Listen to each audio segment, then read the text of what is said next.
Không gọi cassette kìa. Không gọi cassette kìa. Bọn nó đi làm hết đi. Đúng rồi. Nó đi làm hết thì mình ăn mảnh này. Đấy, hay đi lại. Để người làm á. Mọ con mẹ rồi.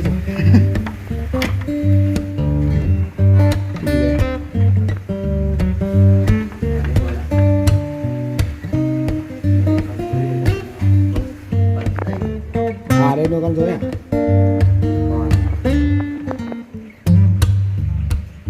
Ủa, có một con này đã không có con to à? Cái này mua về là ấy,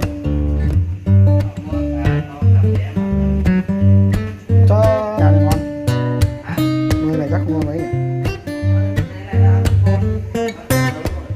Chuyện đó mà.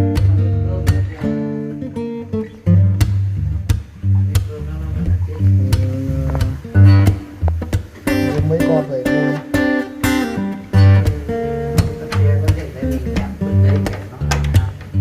Chắc thức ăn mà tôi ăn củ xì.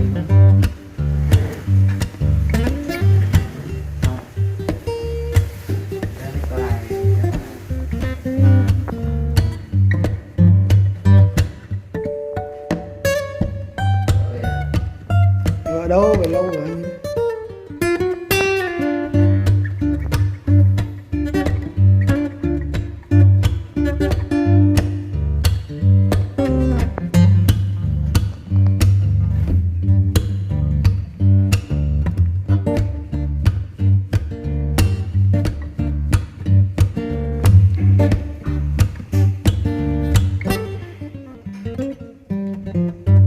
Ba làm gì cho nó bái ra ngoài này.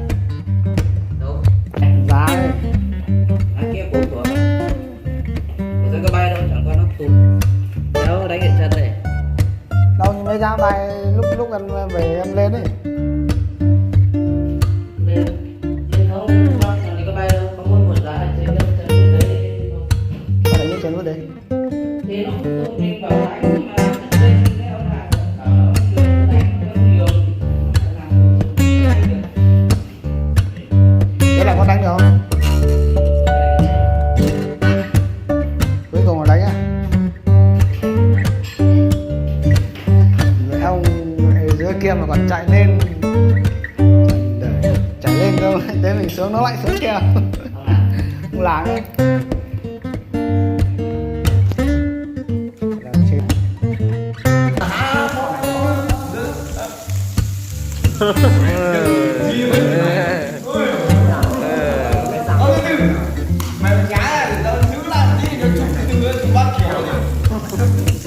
Cho thêm một miếng nữa đi.